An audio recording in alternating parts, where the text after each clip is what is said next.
Hello, everybody, and welcome to the... What are you laughing at, Joel? It's just, I wasn't expecting to start it like that. Oh, Vince was on. Snapped it isn't on. that how we start it? Yeah, it is. It's Welcome fine. to the Chip Lunch Podcast, everybody. We've begun, and Joel was just saying, "Hey, Ethan, you should try and start the podcast because you never start the podcast." Oh, yeah, try and do something. I started, and you laugh at me, and so I feel like we've begun. I was like, try and do something useful anyway. Oh, me useful never. Well, doing something useful, you can introduce our guest. We are joined this morning, today, by Tim.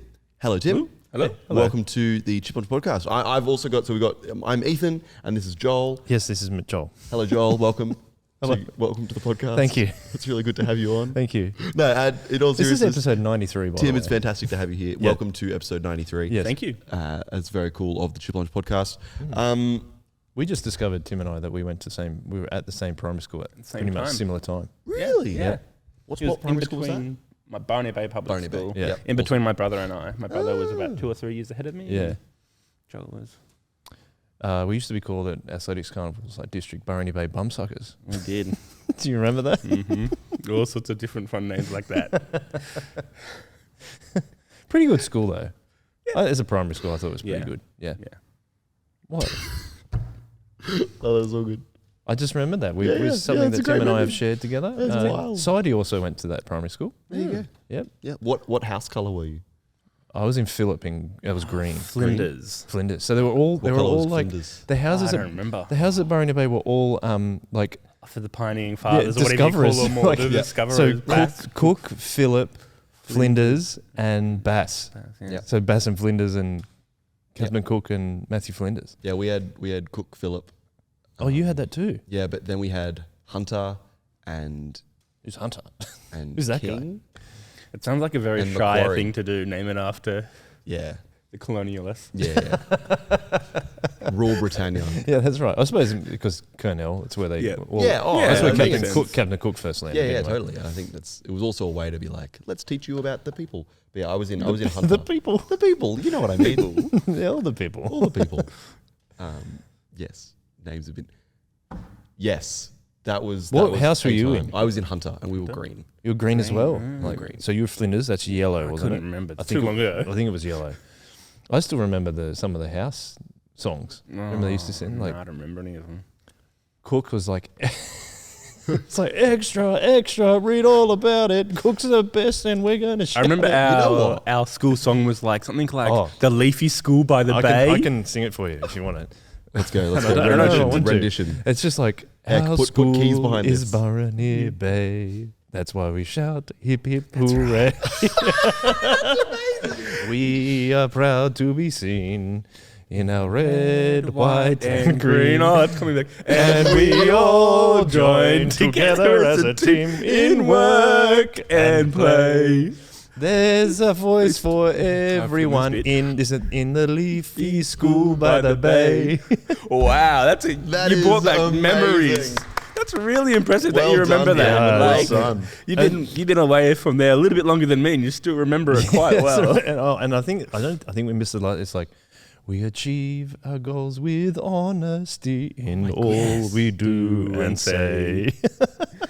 How many verses did this have? I think there's Quite a two. few. I think it was like supposedly written by some famous person. From Barony Bay. Well, or maybe I don't know if they were really that famous, but I remember someone saying, "Oh, yeah, she's written a few school songs." I'm like, okay. Like the first two lines are terrible. Hip hip hooray. She's like, "What else rhymes with bay? Hip hip hooray. What do we say?" That is amazing. That is truly It wonderful. was a good school, I do though. remember It was. my primary school song very well. I'm not going to sing it. Oh, come because on! It's not we relevant. just sung it. No, but mine's not Level relevant. the You playing guys field. have thinking. But I do. What's the best line in it then? Learning to run, learning to fly. Oh, with And fly. then all of us can go, we can fly. And it's that was the best bit. That was awesome. It was unreal. Wow, Yeah. that's crazy. Yeah. That was one of the lines in the Grace Point Public School We can fly. We can fly. It's real like power ballad. Yeah. Isn't Oh, it? totally. It's less powerful when there's all these children singing it. It's more of a yell than a. High pitched voice. Yeah, totally. Yeah. We can fly. We can fly. But yeah. This has been one of my favourite starts. The It's entire been good. Chip Well, Lunch it's been Cannon. musical, and that's amazing. This is Oh, very rare. and I hate musicals. Oh, really? Sorry, hate is a powerful word. I am not a fan of musicals. I like theatre, but I don't like musicals. Okay. Listen, man. I'll give you that. If you want to tell me something, Mhm. just say it. Don't sing it. Tim, thoughts on Do you musicals, agree, Tim? I don't like them when they're too much singing. Yep. And there's not enough storyline. Like Yeah. But I really liked Hamilton, even though I couldn't understand Okay. half the time Yeah. because the rap's so quick. Oh, really? But I just liked Hamilton in general. Yeah, Hamilton was my gateway. Yeah, I think me because too, once me too. once I got Hamilton and was like, oh, this is actually really good. Yeah. I was able to appreciate other Yes. musicals. Yes, me too. Far better. Gonna see Wicked soon. I have seen Wicked in New York, Very cool. and we That- won that's tickets, apparently amazing. like front row tickets. We just Oh, stood in a row, like they randomly give out tickets, and we just like, let's try it, and we ended up getting it. That's awesome. That was cool. That's That very wa- epic. and yeah, Wicked was pretty good. Yeah. Yeah, by all accounts, it's amazing. Yeah, it is. It's quite good. It's an interesting story. Yeah. Very cool. Yeah, and they do that well. Anyway, speaking of interesting stories, We're going to start one. we're gonna right? start one. Thank you for that. Thank you for that opportune segue, Joel. You're welcome. Tim, we often begin the Chip Lunch podcast not talking about musicals or singing.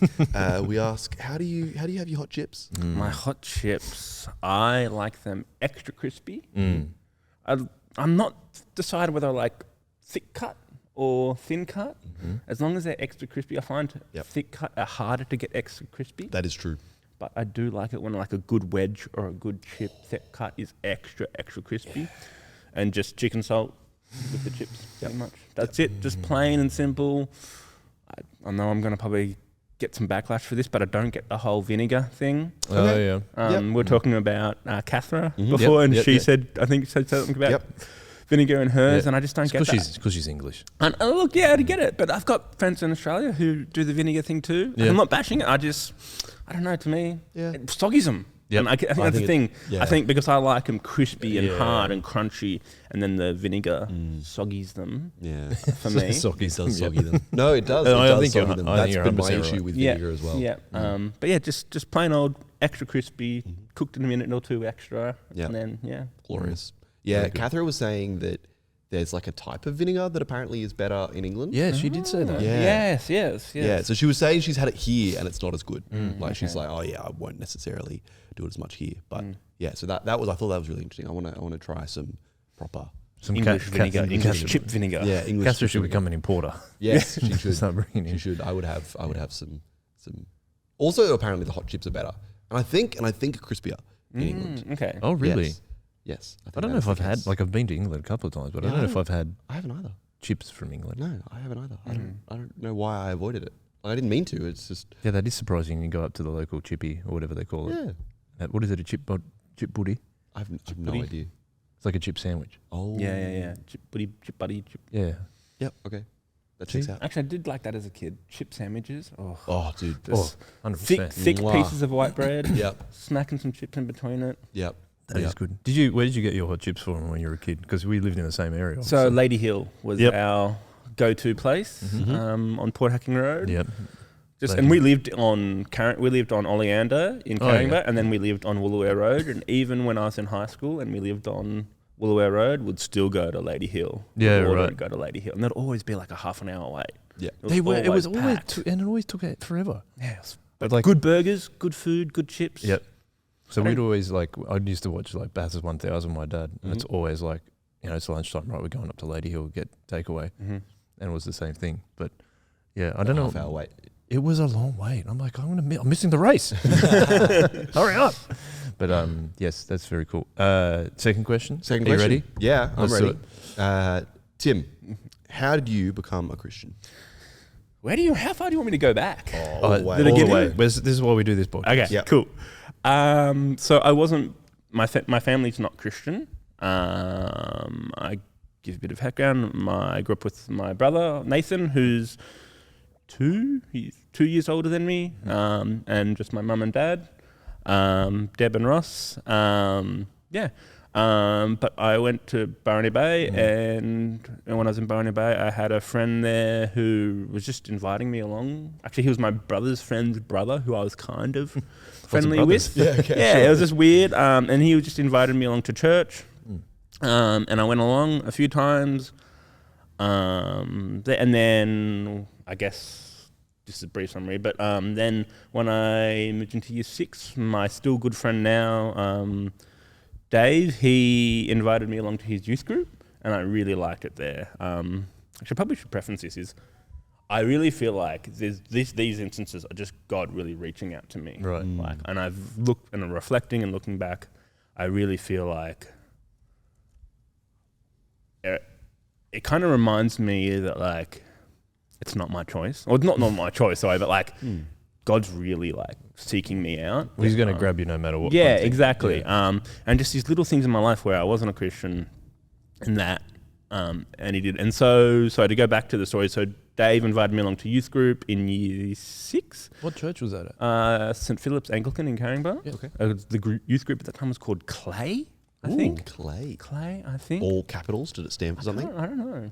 Just It'd Clay. be like jars of clay. Yeah, I think so. okay. Yeah, that checks something. out. I like that. And it was really good. I met some really good young, older Christians, like the youth group leaders probably in year 11 and 12 in high school. And just, they really wanted to know me and care for me. Yeah, and then one of them invited me along to the youth camp, and I went, and Dave didn't go, and I went without him. And that's a big step for you. Yeah. And I went along, and I had a few issues on camp, just with, young kids bullying and stuff. Yeah. But just the leaders and their love for me and their desire for, like, looking back, I didn't know it then, but looking back on it now, for their desire for me to know Christ and to know God and to develop in Him was really strong. And again, still not knowing that that's what was happening, but just feeling that call to go to church. I started going to church, which was like regularly by myself, which was really difficult, I think, for my parents. They're pretty anti it? Not anti it, just, I don't know. Mum was okay with it, Dad was okay with it. I look back on it and I don't know if they were anti it. It's just like, oh, this is just a phase. Or That's this exactly is just, what my parents were like at me. this is just something he's gonna do, and we're gonna have to just put up with it. And, as an adult, you look back at their behaviours, and maybe that's not at all what they were doing, but it's just the hindsight think I've given myself. Is that like? But they always, like, when they would go along as well. But when Dave's parents couldn't drive me, they would always drive me. Yeah, cool. And I kept on going, but the one thing they said was, when I moved into high school, was you're not going to Bible study. Oh. You're not allowed to go to Bible study. Like during the week? Yep. Yeah. Yep, you're not allowed to go to Bible study. We're not letting you go to Bible study.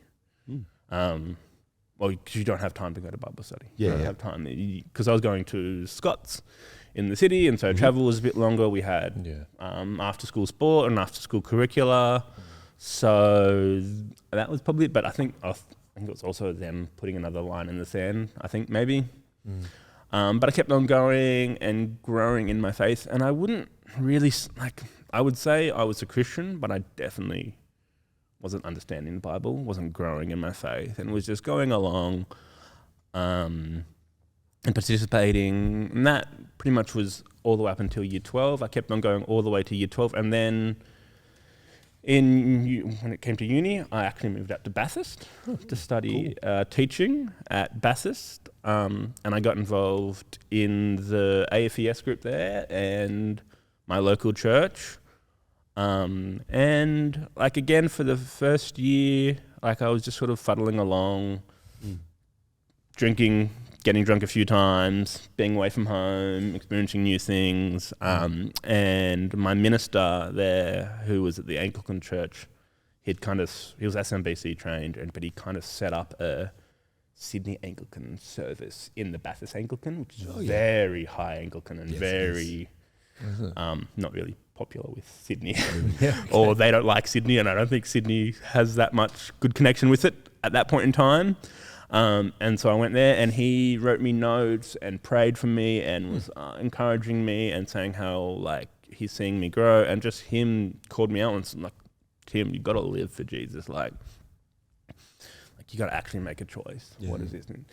And that shook me, but my life didn't really change. It did until towards the end of that when he left, and then he left the church because he got moved because he was making too much progress with us. Too many changes. Yep, too many good changes. And he got moved out to a church, and then we had a new minister, and my AFES minister or AFES worker just started continued to challenge me as well.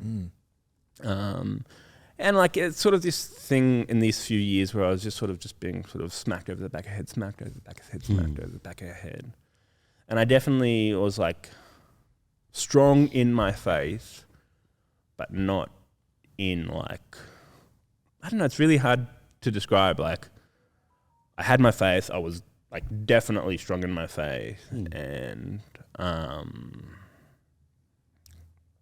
yeah, but I just look back and think there's definitely things there where my behavior, my attitude, my thought process wasn't aligning with what I know God to be. And also throughout all this time, and still do, I really struggle to read my Bible because my parents were like, you're not allowed to go to Bible study. You're not allowed to do, and they wouldn't, like every now and then I'd read my Bible and Mum would be like, you got to be studying.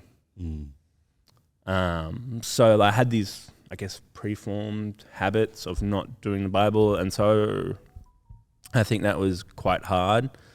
And then I sort of just fuddled along in uni, and then a few things happened in uni, so I dropped out of my uni course because I had a really bad experience in my teaching course. I'm just trying to think what happened next. Then I moved to, then I got a job in Bathurst, and I joined Bathurst Presbyterian, and that was a really good godly church, a really good biblically founded church, and I made some good friends there at that time. And I was again just pushed by people and smacked over the head sometimes. Man, come on, what are you doing? Like, live for Jesus, love God, like, yeah. And again, like, I don't ever think I was ever not a Christian, but just bad decisions, bad habits, bad influences from parents and other people. And then I lived in Cowra for 3 years, moved back to Sydney, and then my dad, after a year of being back, got diagnosed with melanoma, non-sun related melanoma. And that was tough, really, really tough for me with that. Not that, like I joined Caringbah Baptist at that time, and I was just sort of there half the time because I was often with my dad a lot, or with family a lot, having family stuff, and that was a tough time. And I was not angry at God, but I was just angry and bitter, and that was hard. And so I stopped going to church just before Dad died, just because it was too much. Not, again, I wasn't not a Christian, I wasn't angry at God, but it was just a tough time, and church was like the last thing I wanted to tick off my box. And then when Dad died, about 3 weeks later, Mum said to me, you haven't gone to church for a while, Tim. Go find a church. I know you're not going to go back to your old church. Go find a church. Wow. Yeah.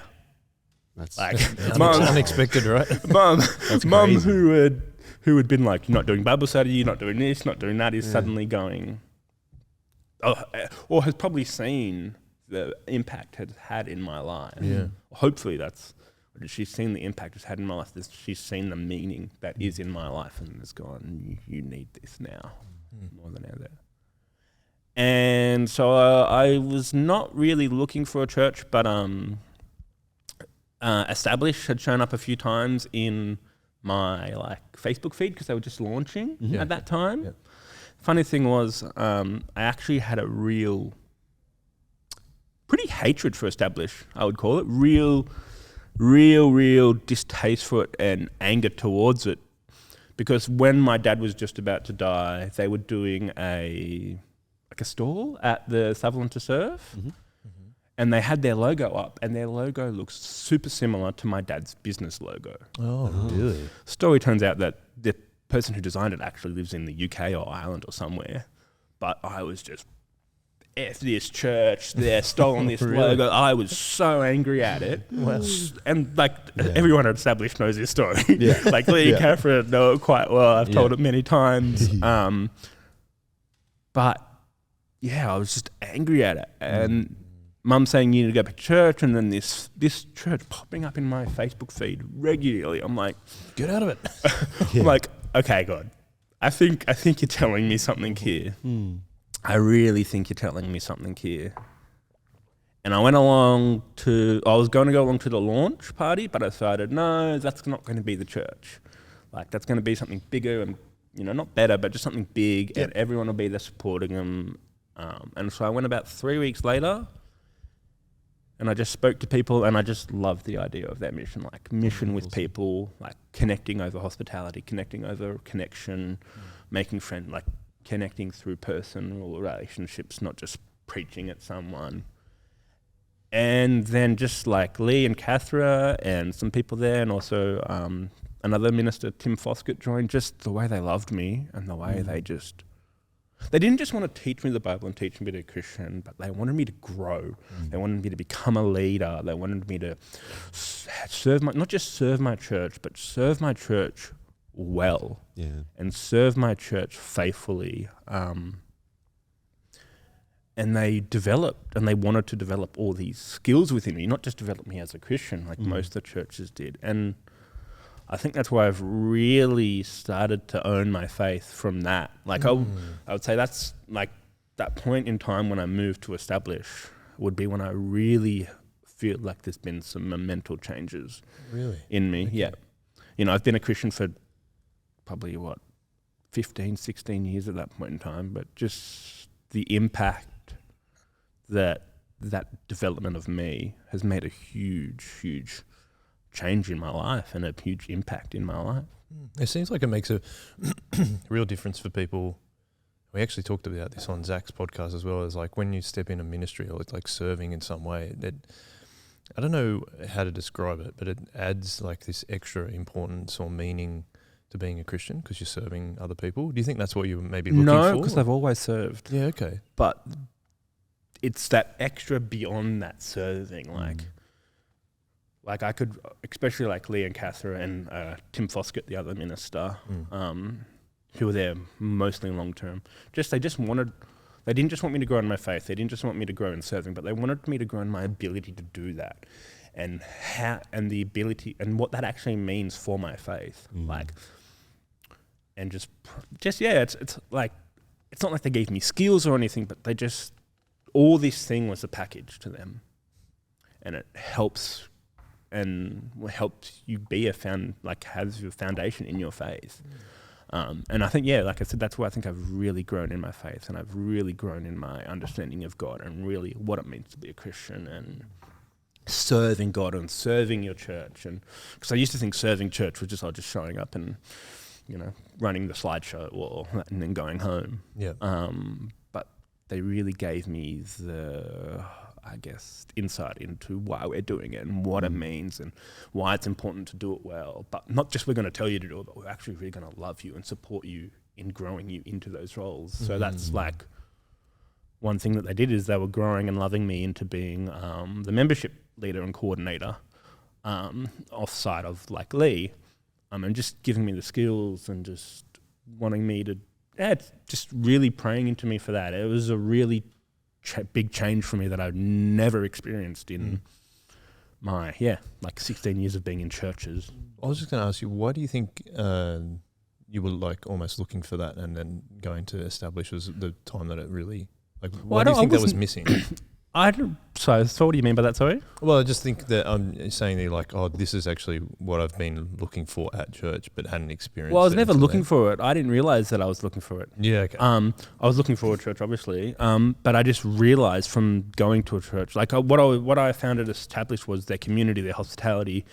The way they want to do mission is over like meals and events and stuff, not just preaching. and just that. So that's what I was looking for in a church. But then I just all this other stuff that came with it, like that. Just and to me, it's just deep. So people showing a deep love for you, that I think is so abnormal to the world, and just churches as well. Yeah. I don't think a lot of churches do that really well. I think they just want, well, not they want, but maybe they're not sure how to do it. Which is like your first experience at youth group was like that, like you're saying, the deep love for you, but then you felt like maybe in the other churches that wasn't as apparent. Yeah, or even at St. Phil's, like I feel like it was a bit of a, oh yeah, you just serve, you just do this. Like there was no like, this is how you're going to serve, this is why you're going to serve. Yeah. And maybe this is my perspective, like there's other people who've been to St. Phil's even at this church who might be able to say something differently, but for me it was just a bit of a, I felt definitely loved, but I didn't feel called to grow in my abilities to serve the church. Was there anything in particular about why you serve that stood out? You mean why I served at Established? Yeah. At the start it was because I was asked to. And then and then I got moved from, I was doing slides, and then I got moved into membership. And then I realized it's because I struggle with people, I struggle to connect, but I do have a deep love for people, and I think they saw that. And for me, just connecting with people is important. And so I think as a membership, part of the membership team and welcoming team, just making sure that people feel connected. Even if it's just you send them a personalised text after the first message they come, and then you pass them off to someone else. But being a part of that, forming that connection, was important to me. And being aware of what's happening and being aware of the people who are on the outside or what just to help them come in a bit easier. Because I think like that's what happened to me, I think. Not so much so in the church, but in my faith. Like people saw that I was not weak, not loose, but just needed some propping up, and they did it. And I think it definitely, brought me out of my shell as a Christian and gave me the ability to almost lead a team, That's really cool. I was going to take you back, like, because you gave us a really nice overview of a lot of your life, and you said that you originally started going to youth group at St. Phil's. My question was just going to be like, can you like remember a moment at that time you're like, oh no, I am a Christian? Because that's something we talk about on the podcast a fair bit. Is some people have these moments where they like growth moments. Or like moments like they had to make a decision whether it was am I going to do what God wants me to do, or am I going to do what I want to do? Just wondering if you had a time where you actually like, oh, I am a Christian. I do. Well, so there's one thing that definitively sticks in my mind, was David had invited, my friend David, who was inviting me along to youth group, he also invited me along to Sunday like morning service, or like I guess kids church, not kids church, but like kids Bible study thing, kind of thing that they did at his church, at the church at St. Phil's. And I remember going along a few times, and then the leader suddenly said, oh, we're going to pray this prayer, and it's if you want God into your life, open up God into your life. And I distinctly remember being in this little back room of this church hall, and I don't remember who it was, but this female praying this prayer and me praying along with it. And so my life didn't change after that too much, but to me, that's when I became a Christian. Yeah, well, that's because that's when I think I really made that choice to actively. And I think, and you know, I guess you could say, well, God saw that and heard that, and then David started inviting me along to youth group, and then I started going along to church, and all these people started influencing my life. But yeah, I definitely distinctly remember that, and that would be the only point in my life where I could say I'm distinctly line in the sand. This is where I've done something that's about this faith. But I think like what that illustrates though is just it's just amazing that you can do it at any time. You know what Absolutely. I mean? Like anyone can do it at any time. It could be like, you know, some people like to talk about a road to Damascus moment, like Paul, where it's like, oh, I just like immediately switched. But I mean, my time, I think, when I became a Christian was like I was reading my Bible in bed. I'm like, I'm just going to do this. But I was like on my own. I wasn't with people. Like you were with people, for example, but I was on my own. I'm like, oh, this seems pretty right. So I just did it.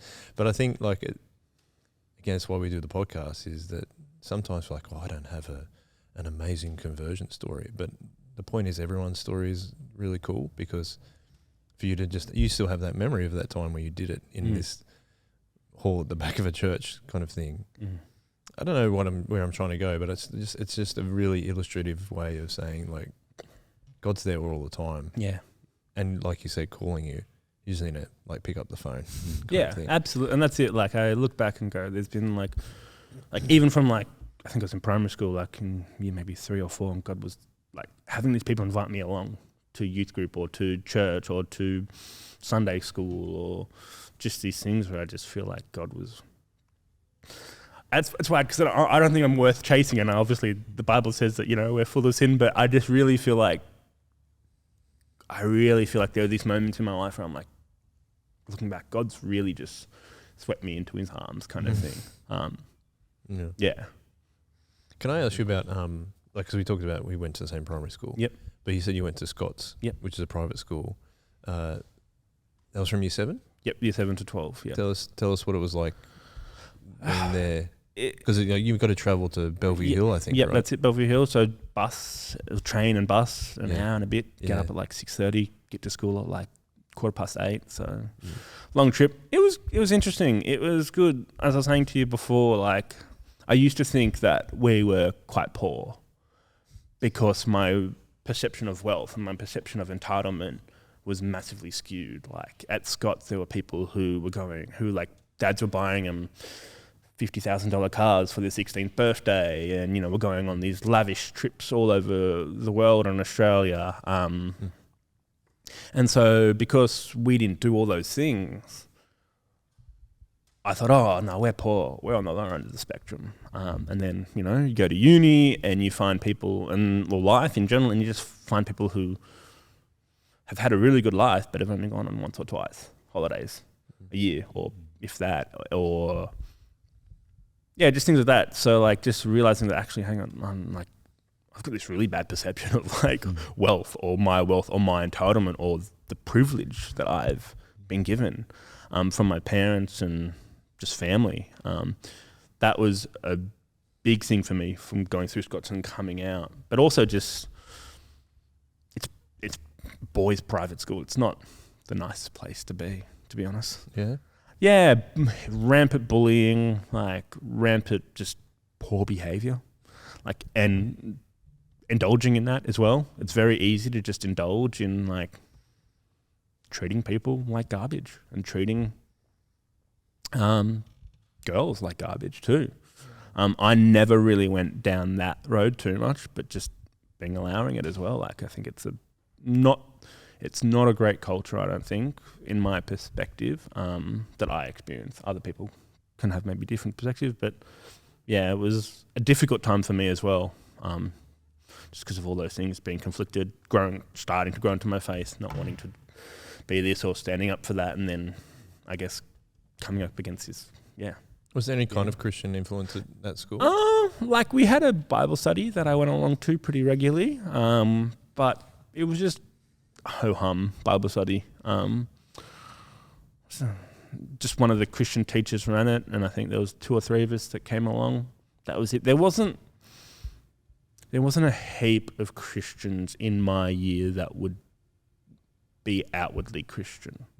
Like, one of my good mates, who I'm still good friends with now from there, like, we were like probably the only Christians that were in our grade that I would know of. Yeah. Yeah. Okay. And then so after that, you said you went out to Bathurst for uni. Was that for teaching, did you say? So that was to start study teaching. Yeah. Yeah. But you didn't finish that degree? No, I dropped out. Yeah. Yeah. Why was it so, like, why didn't you enjoy it so much? I did. So originally I wanted to actually work with kids in some way. And I wanted to do social work or counselling. And my mum and other people were like, oh, no, do teaching first, get a bit of an experience working with kids and understanding kids, and then go into counselling or social work or things like that. And I liked the kid interactions, but just teaching them was difficult. And I had a really, really bad experience on my internship, actually. Oh, like prac. Yeah, my final prac. So I got all the way to the end of my uni course, pretty much passing everything pretty well. And I just had a really bad experience with my mentor, where I think we just didn't gel personally, and she just decided that I wasn't a good teacher. And really like put me down. I was at a Christian school too. I won't name which one, but I was at a Christian school too. In Sydney, and she was just horrible. I mean, look, I probably wasn't also great as well, and I probably shouldn't have been a teacher, looking back on it now, but just, like, I remember this specific one time when I thought I absolutely aced a lesson. The kids were like, oh, this is amazing, that's great. And her response was, that wasn't good. Oof. That wasn't good. I'm like, okay, well, what was wrong? If you don't know what's not good about that, then you shouldn't be a teacher. Or you're this and that. I'm like, wow, okay. Maybe the kids liked it, and they learned something. Like, oh man. Yeah. And so it was a very difficult, and it was actually one where I really started to build again that trust in God on that, because there were points in time in that prac where I was close to suicidal, or close to like thoughts of like planning it. Which is really difficult. But again, I look back now in that and go, God moved in me, and he used my time in uni to grow me and to build friendships, and to get, I guess, into positions of work and stuff, and lines of work that I never would have done if I just stayed in Sydney or done something else. Or Yeah, for sure. Yeah, that's really there is something really crushing about trying your best at something and then just and someone saying terrible. Well, but also just the lack of feedback is really hard. Yeah. And I think this is really interesting because you talked a lot about, and I might ask you this question as I say this, but you talked a lot about being challenged in your faith by different people throughout your life, and how I'd love to know how you were able to respond to each of those, and whether people did it right or wrong or whatever. But I think it's really interesting to have, there are ways to be constructive with people, and there are ways to really tear people down. Yes. And yeah, I think it's really interesting that you spoke about uni differently to the way you've thus far spoken about being challenged in your faith. And I guess it is different, but it can be really hard as a youth pastor, really hard to turn to someone and be like, hey man, like that's not on. Like, what are you doing? And was there any moments of you being challenged that you particularly remember that were helpful or unhelpful, or each of both? Not really. I think generally I like a good smack over the head. Yeah. I like direct. That's fair. I like direct. I like not in your face, but like, hey man, come on. What do you like? You said, hey man, what do you? Come on. And that happened a few times in uni. Sometimes it happened more subtly than I realized, and I look back and go, oh, that person was saying that, and I responded in a way that they probably wanted me to. Yeah, okay, cool. And I probably didn't realize it at the time. Not really. I don't think there was. I don't know. Everyone, people have done it differently, and it's also the relationship matters, right? Talking of Lee and Catherine, and they've pulled me up a few times, lovingly and kindly. And yeah, they would have done it differently. I know they did do it differently than when my minister in the first few years was when I was in Bathurst Anglican did it. He was like, man, come on, what are you doing? You know this wrong. Yeah. What are you doing? Don't go out and get drunk. Come on, man. Mm-hmm. Yeah, I don't know. It's hard to ask. I think different stages of life as well. You know, Totally. You need different things. I think for me it's more so the way in which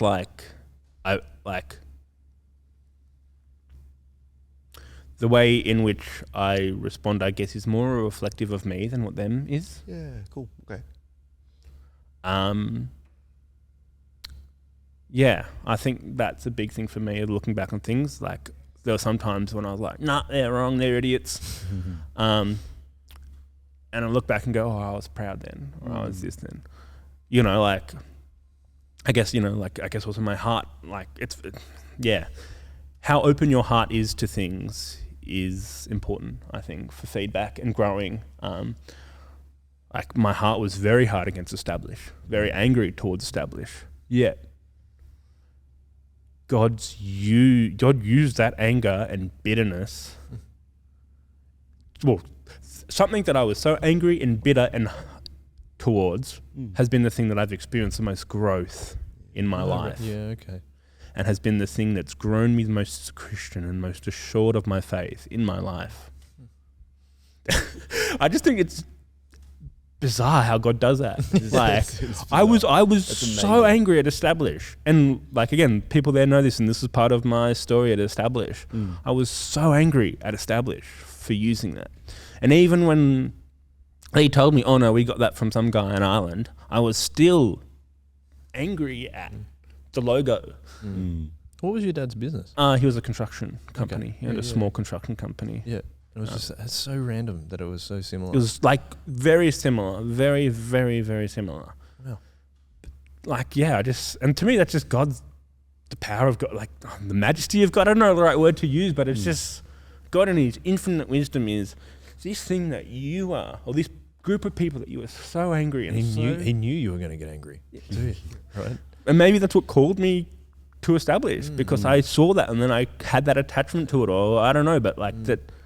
Yeah, it just reminds me of His goodness and His majesty and His power, that something that I'm bitter and angry towards is something that where I've experienced the most love and growth and, I guess belonging in a church before. That's very cool. What a cool way to think about it. Like, yeah, God already knows how you're going to respond to something before you even do. That's pretty wild. I hadn't thought about that before. I was just going to ask a couple of things after that, though. Tell me about the difference between a church you were in Bathurst, like the high Anglican or low Anglican thing that's going on there. So if people don't understand what that means. So I didn't really understand it, and I still don't understand too much of it, but Bathurst is very like, I call it almost semi-Catholic, or quasi-Catholic. A lot of the rituals and stuff, so it's very ritualistic, very like, I don't know if this is in normal Anglican churches, but I remember when we did the Lord's Supper, my minister had to drink the last of the wine and eat the last of the bread. I don't know if that's what they do in Sydney Anglican churches, but I don't think we do that here. I think it's. I mean, I don't know enough. But there was things like that, and then there was. I remember this one minute, the minister telling me that he was at a conference with a group of other priests from the parishes around the thing, and a few of the priests got up and said, "Does the bodily resurrection matter? Does the physical bodily resurrection matter?" And even me as like, 20-something-year-old, or maybe mid-20s, late teens, was like, yes, yes, yes. And he was like, this is what I'm dealing with. Like, so there's these, I don't know if that's what it's like now, but so he was like a renegade in there. He, like I said, I think he was pretty sure he was SMBC trained. And he, like, was from Bathurst, and I think they sent him down to be trained to come up because he was running youth groups and ministries and stuff. But I think he just got too evangelical for him. Okay. Wow. But yeah, he was good. That was a good church for me to be in for them in that point in time. And like, I was a leader in that youth group then, like, it was like a church group / youth group thing. I didn't experience much of that high Anglican Bathurst because we were in this sort of own little pocket. Yeah, like I just had glimpses of it when we went to when we as a whole congregate or church went to the Easter services. They would have Easter services, and we would go along just to say, hey, we're here, we're a part of this church too, kind of thing. There's a whole lot of other little things like that I won't get into, but right. But But I feel like I've heard there's a lot of changes happening, like Sydney Anglicans now supporting them and doing stuff, sending ministers out there, or paying for evangelical ministers to go out there, which is great stuff. But when I was there, they were wondering, I remember Phil saying, oh, the bishop or whoever is wondering why we are decreasing in numbers while every other, like Presbyterian Baptist church, is starting to grow in numbers in the Central West. Right. Yeah. That's very And interesting. it was because of, 'Cause- I guess. Yeah. Just sounds very very almost legalistic. It was rituals quite and stuff legalistic, like that. yeah. Yeah, From- very traditional. Yeah, very Yeah, traditional. highly traditional. Yeah. Highly traditional. Okay. Yeah, right. So then you moved to Cowra though. Yep. Why did you do that? So I got a job in patient transport in Cowra Hospital. okay. And yeah, that was just, I guess, 3 years of my life, sort of just working out stuff. Just moving people around. Yeah. It was actually really interesting. So again, I think this is God's part in my life massively. So I applied for my old the job I just left in patient transport in Sydney about a year before I moved home. I found out I didn't get the job due to some medical issues. And then when I got them all, I guess, talked off by the like my medical doctors and their ambulance medical people, it was too late. The intake had run, and I was beyond. So they put me on an E-list, but I was having a hard time at that point in time. But then I got a girlfriend, and then we broke up just after Christmas, and the day after New Year's Day, ambulance rang me and said, "We're running a course. We want you to come home. We want you to come and join." Wow. Okay. Yeah, and so I'd been just sort of, I guess, I was like, oh, do I want to stay? No, I'll go home. And then I did my course, and then 6 months later, my dad got diagnosed with melanoma. And so this is just, there's points in where I've been away for like almost 7 years, 8 years of my life, and then God calls me. God back, because I would have left that job, I would have left that town, I would have left all my stuff in that town to come home to be with Dad. Like I just would have, I would have totally just did everything. So yeah, like again, it's another just thing of God in my life of just preparing me, I guess, or setting me up, and knowing what's going on in advance, Yeah. and I guess being good to me, because like it was rough. It was like I had a rough time in Cowra. Like I definitely had some people speaking into me and loving me and growing me there. I did my first proper mission there, but it was a hard time because Cowra's a very small town. There wasn't too many single people without kids there my age, and if they were not the type of people I would feel comfortable associating with. Because of the culture of young people in that, or younger people in that town. And it would have been an even worse influence on me. Oh, I see. Yeah. Okay. Yeah. Yeah, right. What about, like you're saying you think you got called back to come home, and you've talked about how angry you were about your dad's passing. Can you just tell us about your relationship with your dad and what, like, because you haven't talked much about your dad. Yep. If you feel comfortable doing it. Yeah, absolutely. Because it seems like you actually had a pretty special relationship with him, or it was just there was things you hadn't resolved with him? No, nothing like that. There wasn't anything we hadn't resolved. My dad was a very, the way I describe him he was a very, he wasn't conservative, he wasn't traditional, but he worked hard, and he worked very hard to support for us. Yeah. He didn't want my mum to work.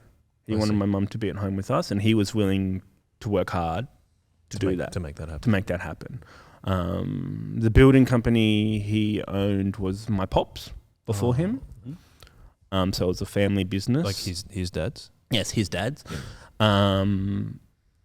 And he was the boss. He did all the planning and all that kind of stuff and running of the business. He worked hard, but he worked so hard so he could have time for us.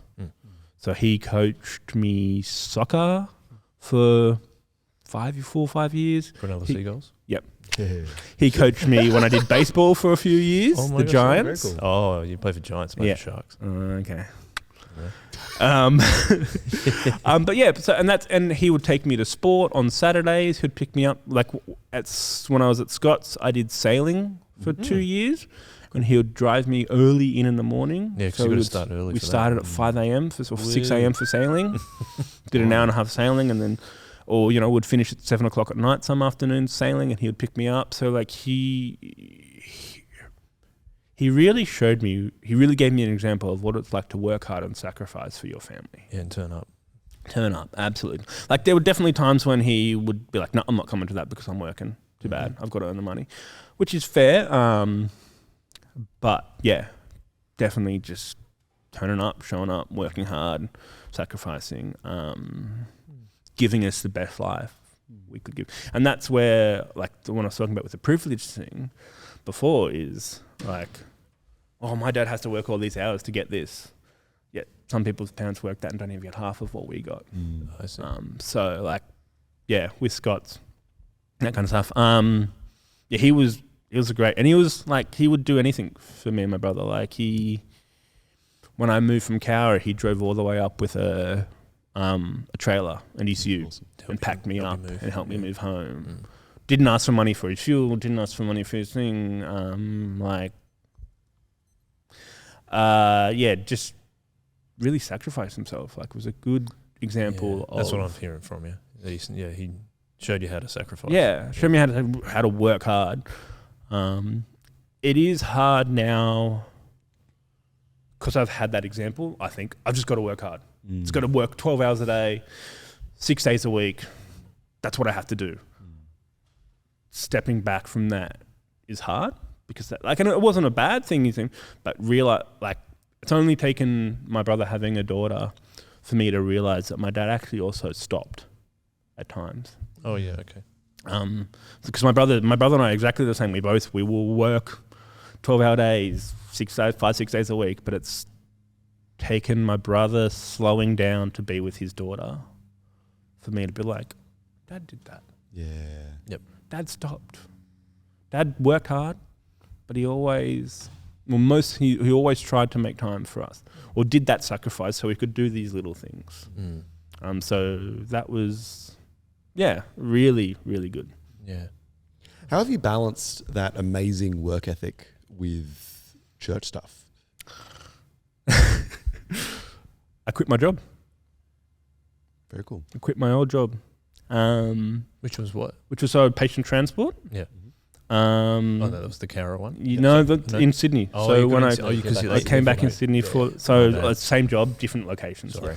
My old job, I was working 12-hour days. Like, it was also a bit of a financial need because I've got a mortgage by myself. I was working 12-hour days, 5-6 days a week. Never ever took up extra shifts or never worked overtime on days when I had Bible study or I never tried to work extra shifts on Sundays or when we had church events. But I just realized like the mentality it was giving me, I've got to work on it. And I was starting to give up things here and there.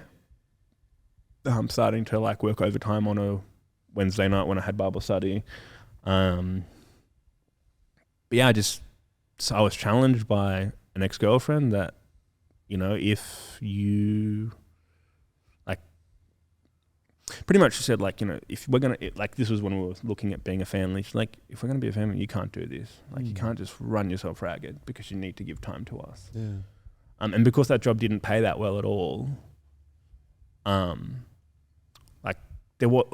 there wasn't any real gain other than just getting by for that sacrifice. And like, I wouldn't want to be with someone who's just making all that sacrifice to get by. Like, Dad sacrificed hard, Dad was pivotal, Dad was choice in his sacrifices because he knew that would bring better rewards. Where me, I was just sacrificing to get by. So, I decided to start looking for new work, and I got my new role, and it pays a lot better. The work hours are not as flexible and good. So I went from doing 10-hour shifts, now I'm back at 8 hours, so I have a bit less days off, but I get my afternoons back. I'm awesome. I'm going to the gym. I'm starting to read my Bible. That was the thing as well. Like I wasn't reading my Bible at all. I wasn't listening to sermons. I wasn't doing anything. I was just work. Yeah. And now I've got the time to stop and go, okay, hang on. I can take time to listen to a sermon or read my Bible or read a book and again, those habits have never been formed, so they're still hard to come home and go, right, I'm not going to sit on the computer or sit watching Netflix or something. I'm going to read the Bible or just listen to a sermon while I walk or something.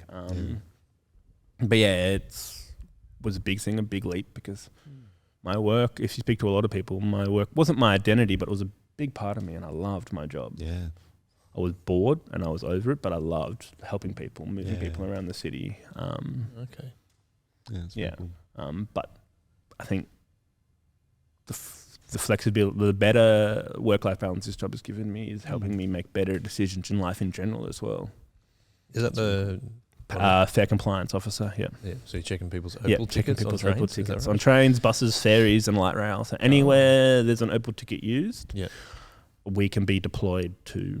Deployed. Yes, That's the fancy terminology. Deployed to, I guess, what they call is conduct fair compliance operations. Yeah. So really, I'm just checking your ticket and going on. Did you tap on? Did you tap Yeah. off? Really? Yeah, exactly. That's Did it. you what's your favourite type of public transport to get deployed on?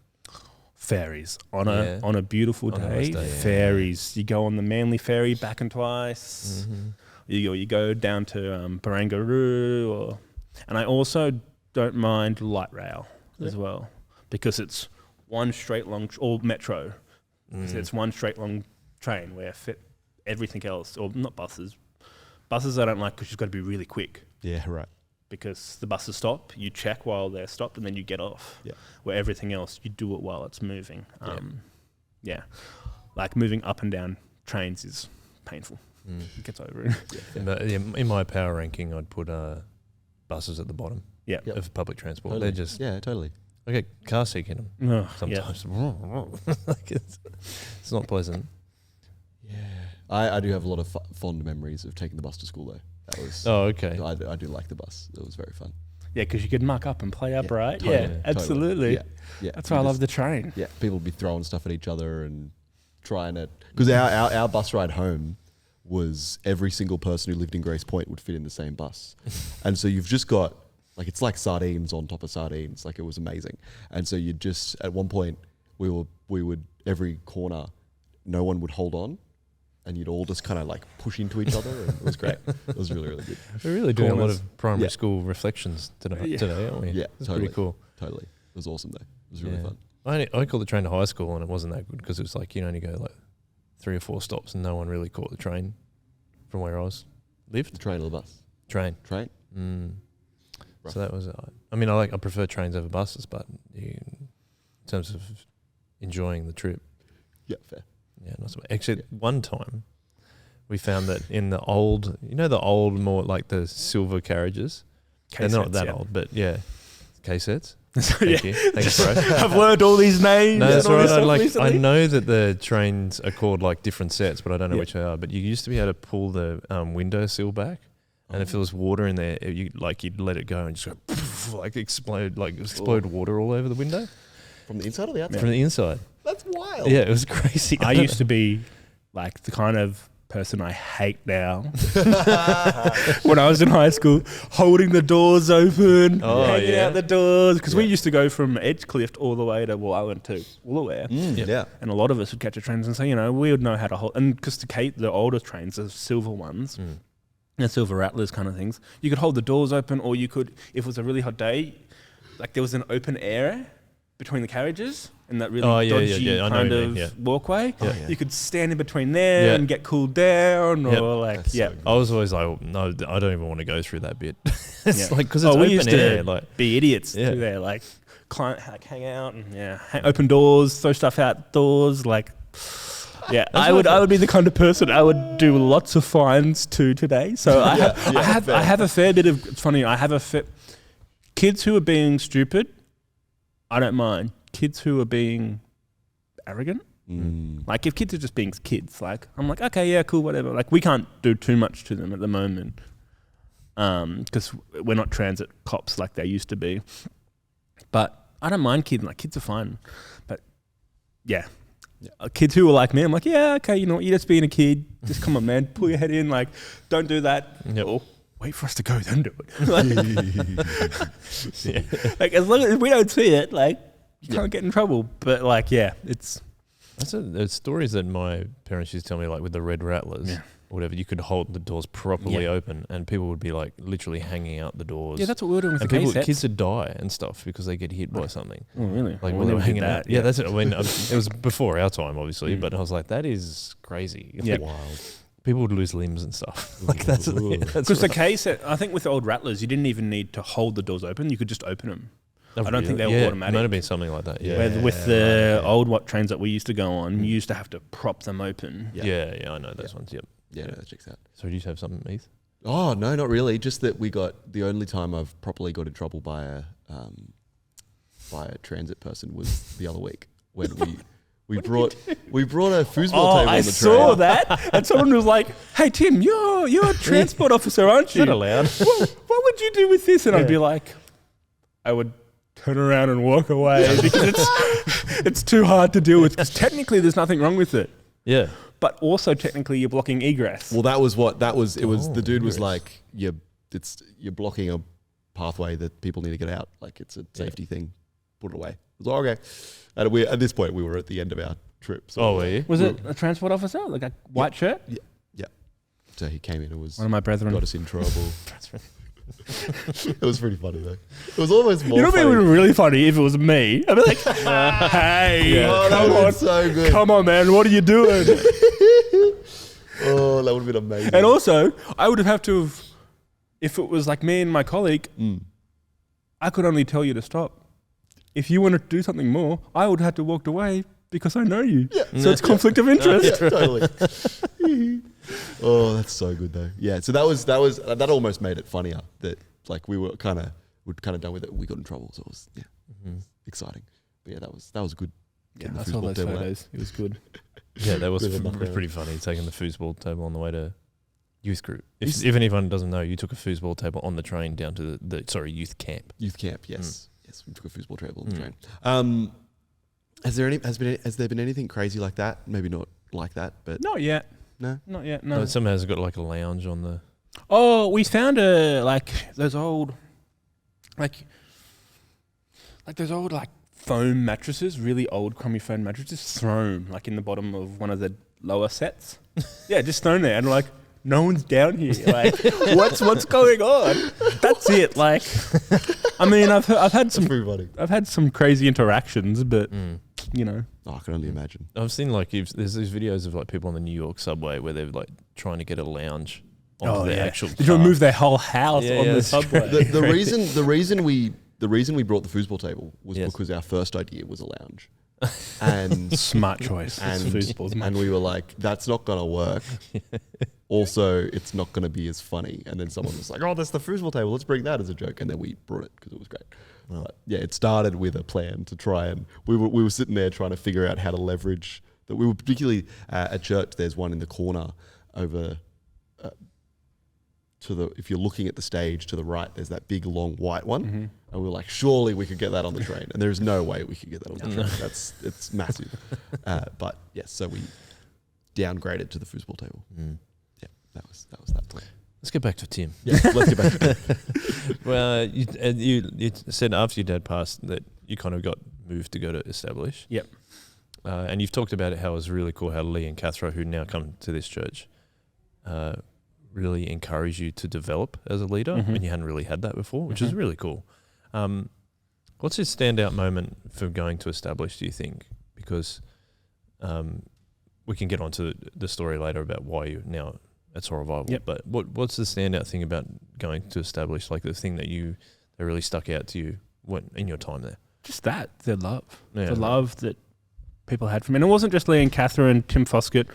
There was other people there who just really loved me. Like another, she's now children's minister at Vine, Meg. I don't know how to pronounce the last name. No, it's Meg Stevens now because she's married. But just the love she had for me. Like, I really saw how loving in the hard and good times came through. And if your leaders are through doing that, church. a lot of other people are going to do that. Yeah, absolutely. And also there's like another guy, James Eyre, who's a minister at Soul Revival, Anchor Southwest. Yep. And just a few other people who just really loved me. Like, there's no real standout moments, but just the way in which the church was, we love people. We love them in the good, we love them in the bad, we love them in the hard times. Part of that love is calling people out, being called out a few times. But it was just because they'd set up that love for me first, it was so much easier to take that. Yep. Being, I guess, called, hey, come on, Tim, or other stuff. Sometimes it was a bit harsher than that from other people, but just the standout thing was that love. And also just the way that love flowed out to other people and seeing people come to Christ, because especially Meg was amazing at it, just built friendships first. I really saw that with her and other people, just building friendship first and loving people in the good and the bad, and then sharing Christ with them, or them, I guess, maybe ask some questions about, why do you love me so much? Why do you care for me so much? I really saw that, especially like the Encathra I did, but especially through Meg as well. Like, just leaders that, they loved people. Sorry, I'm going to have to work this out. It's going crazy. That's all right, yeah. It's got an important date to be... No, nothing. I just don't know how to turn my alarm off. That's cool. Do you wear a watch, Ethan? I do. But you're an Apple Watch guy. I do. I don't know where it is.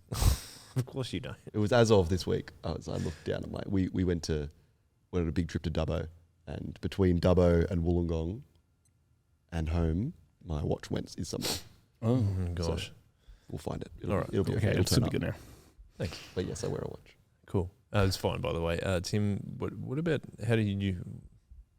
what was your reaction when you kind of, Lee and Cathra were kind of making the decision, we're looking to kind of end this?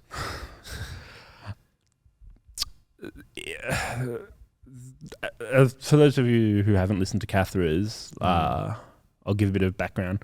Lee and Cathra's, Lee's mother had cancer and was pretty much dying. So Lee and the family went over to see her at that point in time. This was just after COVID, or the heightens of COVID.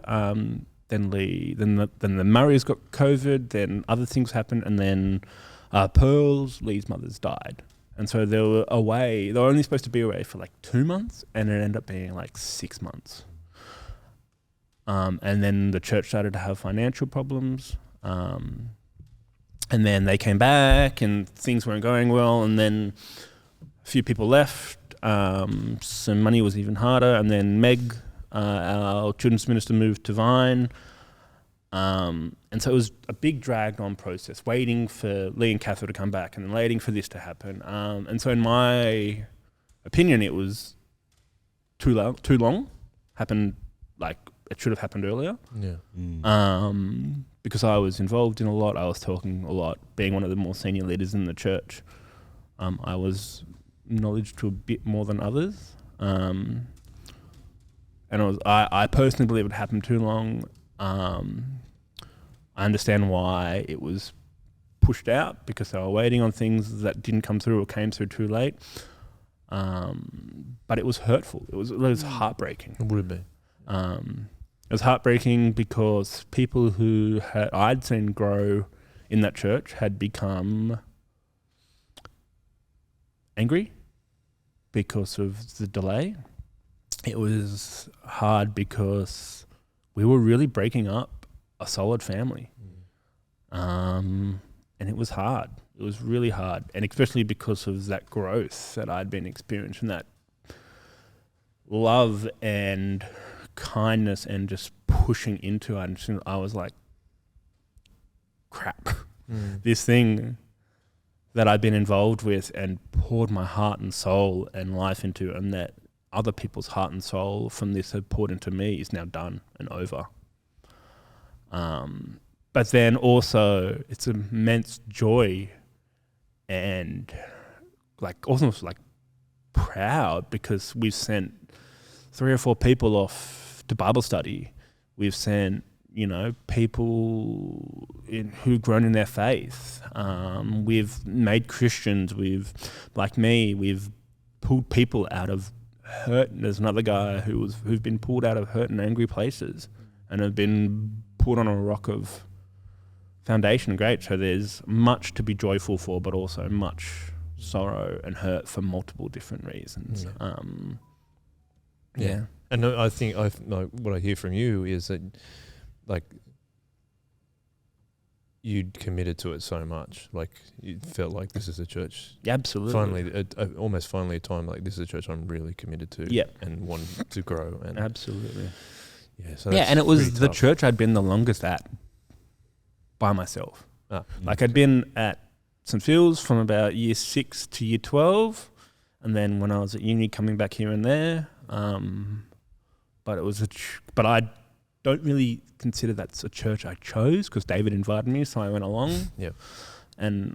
But this was a church where I actually went to and thought, this fills these boxes for these reasons, and it's a good church for these reasons, so I'm going to commit to this church. And that's not to say that there hasn't been some really tough times along the way there, especially with, like, not being great socially, like myself, like connecting in with people. I struggled connecting for the first few years. But I had decided this is a church I'm going to love, and this church, because I straight away I experienced the love from Lee and Cathra. So it was just, this is a church I'm going to love. This is a church I'm going to be committed to. And also, like, we were a bit smaller, so I was like, I want to see this church grow, and its mission is great. Like, when we started, we were having meals. Like you, we became a bit too big, but weren't in a position to be able to do those meals anymore. And so I love that. I love the meals thing. I love the connecting over meals. So for that to end, hard. Like, it's fun because I was actually glad we closed because we'd gone so far down the rabbit hole. I felt like we have to close. So it's people time. won't hurt more. People are going to be hurt more. Yeah. And I mean, like, I don't blame anyone for that. I think that was the nature of the beast of the circumstances that had happened in the year before. So there's no malice for me towards anyone at the church.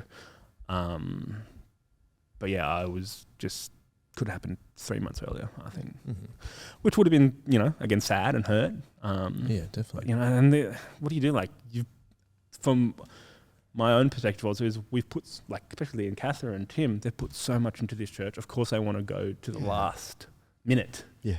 But then, like, I can definitely see all sides of the coin of it's really how it went. Really difficult circumstances. Super hard. Yeah.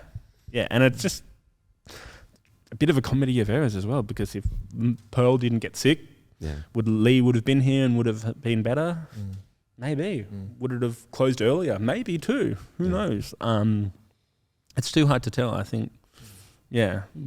And you said that you like sharing with people over meals, which is what we do a lot here at Soul Revival too. Is that one of the reasons you decided to keep coming to Soul Revival? The main reason I started coming here. Yeah. Right. Yeah. So I actually was going to join this church years ago. Oh. When I first moved back to Sydney. I came here twice. Oh, did you? Yep. But then my roster changed to working every second Saturday, working from 6 till 6 or from 12 till midnight. Yep. And I think at that point in time, you only had the Saturday night service, maybe about probably. 12 years This ago. is 2013. 2014, 2015. Yeah. I think it was still only Saturday. Yeah. We might have And so I was just started Friday, maybe, but Maybe. yeah. So I was like, I can't join a church that does that. That's fair enough. But yes, it was the thing that called me back here, I guess, or pulled me in here because I've just seen the way that hospitality. I don't know who it is, but I've only read excerpts of it, but it's the gospel comes with a house key. Oh, that's cool. It's a book. It's a book. I think it's called a book. I think it's a book. I've only read excerpts, and it's all about just how opening up your life and opening up your house That's cool. is important to connection and helping people grow in their faith and come to know Christ. I can see that's really important to you because you've mentioned that a couple of times, which is Yep. cool. I appreciate that. Practicing radical, ordinary hospitality in our post-Christian world. Oh, okay. It's cool. By The Gospel Comes to the House Key by Rosaria Butterfield. No, I haven't read it. I've only read excerpts of it, but yeah, just the bits I read, I was like, yeah, that's it. And that's what I see here as well. Like, not like, I mean, it's easy on your Saturday night service, Sunday morning service. I don't want to, when I come to the Sunday morning service, I'm like here at like 9:15. Okay. Scoff food down. Yeah. But that's one thing that I've really loved seeing in this church so far is that just people getting together, sharing life. Like I've visited a few other churches other than this one, and it was just they come in, they do Sunday, they go home. You might get asked out if you're lucky, but then like you're always waiting.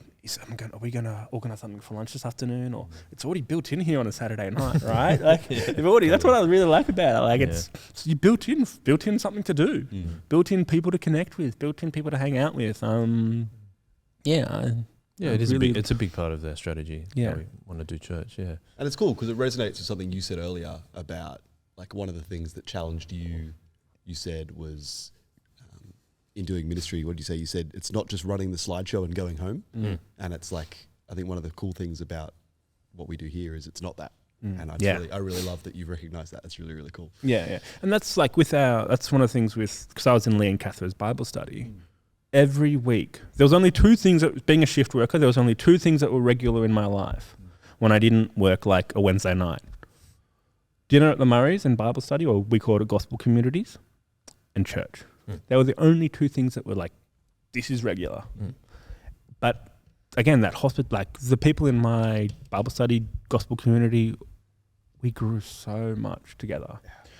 And just seeing different people grow and love Jesus. And like, just remember there's one girl from the Bible study that just seeing her grow in her faith and grow in her love of Jesus and grow in her, not because of the GC, I don't think, but because of the conversations we had over dinner.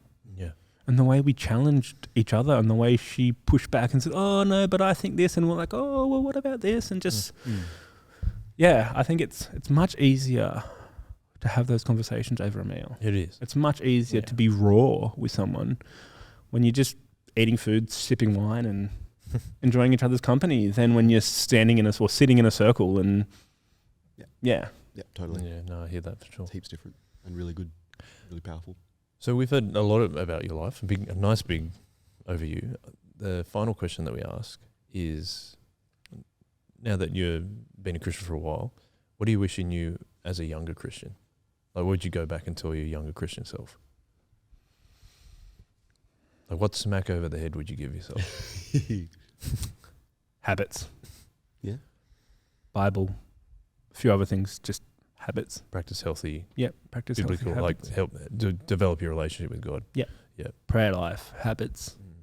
That would be it, I would say. Yeah, okay. Just focus on them, like read your Bible under the cover of your bed or something, like just habits. Yeah. Because, I've been a Christian, I'd say, for 20-something years now, and there's still habits that I can't form because I had years of being told no. Yeah, right. Yeah. Makes sense. I'm reading it's a popular book, and I'm reading it now. It's called Atomic Habits, and it's really helpful for me anyway. Not saying you should read it, but if you want to read it, It's on my reading list on my Kindle. yeah, excellent. It's really helped me even with like, oh yeah, that's why. It's like, how do you cue yourself to just make the habit automatic? It's really helpful, and to how to stop bad habits, but also how to develop good habits that you actually want to do, rather than like people have these lofty goals but they don't implement the habits to achieve what those goals are. So when they actually, even if they do end up achieving the goal, they're like almost depressed because they're like, oh, I've achieved it now, I don't know what to do. Whereas if you have the habit, it goes on from that goal as well, which is really cool. But yeah, I think that's a fair encouragement for people to make sure they're working on their habits. Yeah. I think that's cool. Ethan, do you have any final words to wrap up the episode? I'm just really encouraged. Yes, Actually, me too. just really, really massively encouraged because I think that there's, there was a whole bunch of different things going on in that story that was just, there were ups and downs and, but something that you held on to as you told it was, even when, particularly when we're talking about,